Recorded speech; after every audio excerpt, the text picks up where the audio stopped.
All right, the IPO market picked up this year at 202 deals, $44 billion. In fact, today, this Medline, that's the biggest IPO of the year. They've raised more than $6 billion. But the big IPO chatter, of course, is now SpaceX, a $1.5 trillion valuation. But, listen, I've been talking for years about the IPO market being a landmine for investors. This week earlier, Luminar Tech filed for bankruptcy, and you can see the chart. And let's not forget, this was a super duper hot IPO, but the insiders made billions, the venture capitalists made billions, the bankers made billions of dollars. In fact, the CEO, check out this. He bought an $83 million house with his portion of the cash, and now the stock is zero. They're not the only ones. Listen, remember the ankle-breaking bird scooters? Well, same sort of story. Now, these are the kind of stories that help popularize the idea that America's not fair, that the rich have too much. I want to bring in someone who might refute that. Kudlow host Larry Kudlow, Big Money Show co-host Taylor Riggs. In fact, they both might refute it. But I'm going to bring it up anyway, Larry, because, it seems ironic that the more successful the stock market is, and by the way, just in the last week or so, it's superseded the value of homes. So this is the number one asset of Americans now, not their house anymore. But not every American has stocks, and that upsets a lot of people. Well, that's true, but I don't know the exact number. Grover Norquist has done a lot of calculations, but more or less 135 million Americans are involved, invested in the stock market through 401ks, IRAs, right, brokerage accounts. This includes pension funds, I might add union pension funds. The unions hate capitalism, but they're getting rich off the stock market. I love that. So 135 million is a big number. There's about 160 million Americans working, civilian labor number. So we're gaining on it. 40 years ago, when Reagan democratized the stock market, that number was probably around 15 or 20 million. Right. So you see how far we've come. It was just Thurston Howell III and you. Yeah, look, but I'll say one other thing. These Trump accounts, the newborns, are going to add to that enormously.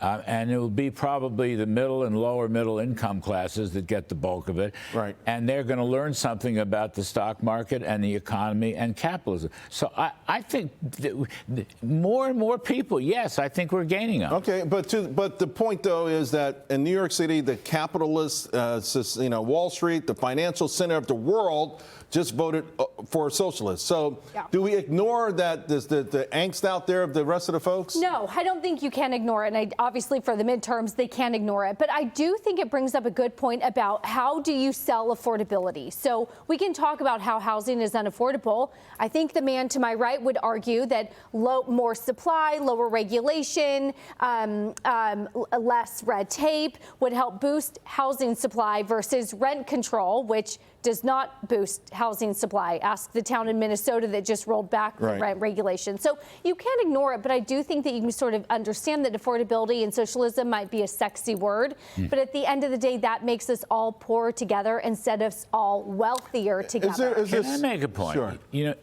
mentioned New York City, and of course that's Mondami, but you also mentioned Wall Street. Wall Street is very liberal left. All right. When I first came to Wall Street in the 1970s, and then worked for Reagan and came back in the 80s, Wall Street was still pretty conservative and Republican. The last 25, 30 years, it has turned liberal and left. I just want to make that point. And there's a study that was done that among the hedge fund managers, 65% regarded themselves as liberal or left. These are younger hedgies, So they're not doing much to enhance what I would call constructive capitalist thinking or teaching. It's just, and they look, the markets are moving. They're going to Dallas, Texas. I know. And they're going to Miami, Florida. And so therefore, these guys, these lefties, they It's going to be a deserve moot it. point. The guys running Goldman There are more Sachs. NGOs now in New York City than financial companies. Let me just pose something else, though. Maybe we're victims of our success because it feels like, some of these things that these people complain about are rich people problems. Give an example. In 1880, lifetime discretionary hours are 225,000. They're a lot more now. Lifetime work hours were a lot more. We worked a lot more. And leisure, right? We have 43,000 leisure hours, 176,000. In other words, the freedom that socialism promises, we've gotten through capitalism, but some people take that for granted, I think. I think hard work will always prevail.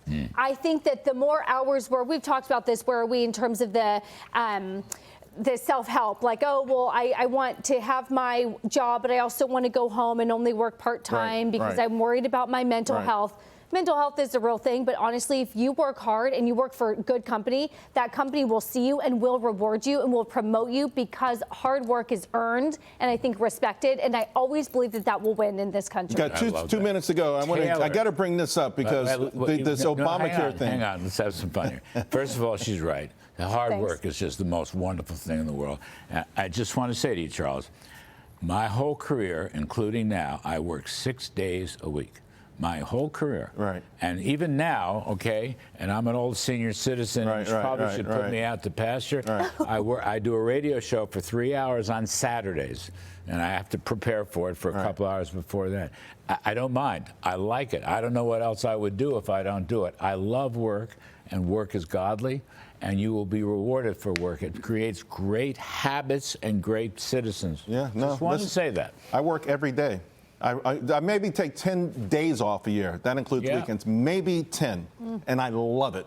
I love it. I love the creative part of it. So we got 30 seconds to just ask you, yes or no. Okay. Obamacare. Will the Republicans cave? Because there's a poll out now saying the 3 most urgent health care problems. At the bottom of the list is obesity, then access. At the top of the list is cost. There will be no deal. There will be no deal. Trust me on this. There will be no deal, period. Taylor? I just follow his lead. The votes aren't there. The Republicans are not going to cave in. The Democrats are not going to cave in. There's no compromise. There's no deal. And the risk of a shutdown next month is at least 50-50. Yeah, well. And I hate that. It's so do I. awful. So do I. Awful. Yeah. I wish we had more time. Taylor, I'm sorry. This was fun. She had it on work. It was a beautiful riff. That was a beautiful riff. You told me she there's always has the dignity in highlight of the work. segment every time. No, it's a superstar. Yeah. Oh, by the way, folks, Larry and I are part of the Fox Business In-Depth. That's right, The Path to Prosperity. It's airing next Monday. We'll be joined by Maria Bartiromo, Dagan McDowell, right here on Fox Business. It is going to be absolutely amazing.